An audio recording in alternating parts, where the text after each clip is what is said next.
Scenes like this one, in which mothers perform a traditional dance to express their grief for the death of their children, were all too common.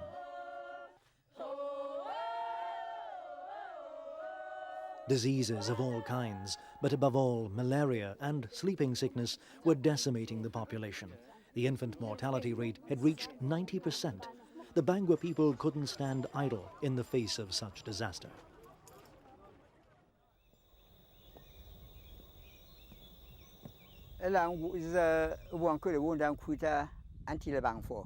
In those terrible years when so many babies were dying, we tried to treat them with traditional medicine, but we could not cure them.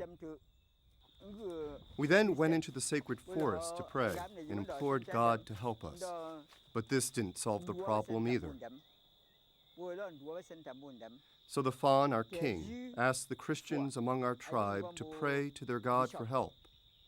The Fan himself went to ask their bishop for help for his dying people. So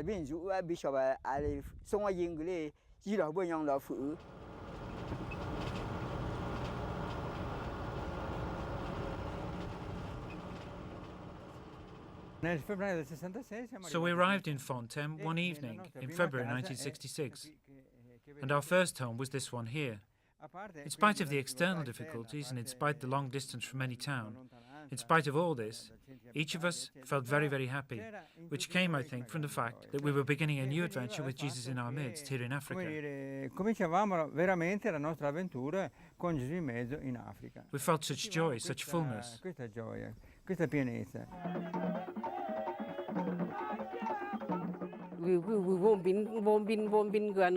We danced for joy because they had come to help us and save us from disease and death.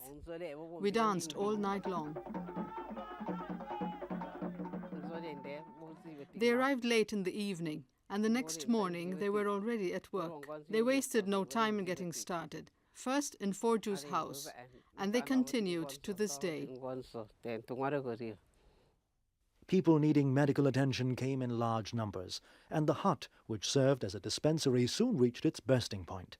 The critical health crisis meant there was no time to be lost in the construction of a hospital. But without the means and without the materials, it was an immense challenge. But the people got involved right away. They came with us to cut down trees, they gathered stones, they brought sand from the river, and in just a few months' time we'd already laid the foundations for the first wing of the hospital.